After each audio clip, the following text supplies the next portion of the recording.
Hello ನಮಸ್ತೆ. ಇವತ್ತಿನ ವಿಡಿಯೋದಲ್ಲಿ ಬದನೆಕಾಯಿ ಫ್ರೈ ಮಾಡೋದು ಹೇಗೆ ಈಸಿಯಾಗಿ ಅಂತ ನೋಡ್ಕೊಂಡು ಬರೋಣ. ಏನು ತರಕಾರಿ ಇಲ್ಲದೆ ಇರುವಾಗ ಇದನ್ನ ಮಾಡ್ಕೊಳ್ತೀನಿ, ಸಖತ್ತಾಗಿರುತ್ತೆ. ಫಸ್ಟು 6 ಬದನೆಕಾಯಿ ತಗೊಂಡು ಈ ಥರ ಹೆಚ್ಚಿಟ್ಕೊಂಡಿದ್ದೀನಿ. ಇವಾಗ 2 ಸ್ಪೂನಷ್ಟು ಖಾರ ಹಾಕೋಬೇಕು ಒಂದು ಪಾತ್ರೆಗೆ, ಅರ್ಧ ಸ್ಪೂನಷ್ಟು ಅರಿಶಿನ, ಹಾಗೆ 2 ಸ್ಪೂನಷ್ಟು ಧನಿಯಾ ಪುಡಿ, ಹಾಗೆ 2 ಸ್ಪೂನಷ್ಟು ಮೈದಾ ಹಿಟ್ಟು ಹಾಕೋತಾ ಇದ್ದೀನಿ.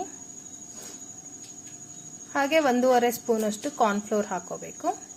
ರುಚಿಗೆ ತಕ್ಕಷ್ಟು ಉಪ್ಪು, ಲಿಂಬೆ ಹಣ್ಣು ರಸ ಹಿಂಡ್ಕೋಬೇಕು. ಇವಾಗ ಇದನ್ನ ಮಿಕ್ಸ್ ಮಾಡ್ಕೊಳ್ಳಿ. ಸ್ವಲ್ಪ ನೀರು ಹಾಕೊಂಡು ಮಿಕ್ಸ್ ಮಾಡ್ಕೊಳ್ಳಿ ಗಟ್ಟಿ ಹದಕ್ಕೆ. ಇವಾಗ ಬದನೆಕಾಯಿನ ಸ್ವಲ್ಪ ಒರೆಸ್ಕೊಳ್ಳಿ ಈ ಥರ. ಈಗ ಎಣ್ಣೆ ಕಾಯಕ್ಕಿಟ್ಟಿದ್ದೀವಿ. ಒಂದೊಂದೇ ಬದನೆಕಾಯಿನ ಆ ಪೇಸ್ಟಲ್ಲಿ ಅದ್ಬಿಟ್ಟು ಫ್ರೈ ಮಾಡಕ್ಕೆ ಹಾಕಿ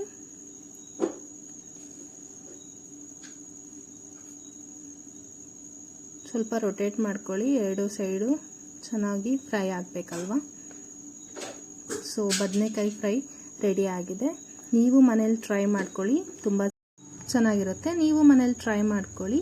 ಇಷ್ಟ ಆಗಿದ್ದಲ್ಲಿ ಲೈಕ್ ಮಾಡಿ, ಶೇರ್ ಮಾಡಿ, ಕಮೆಂಟ್ ಮಾಡಿ, ಹಾಗೆ ನಮ್ಮ ಚಾನಲ್ನ ಸಬ್ಸ್ಕ್ರೈಬ್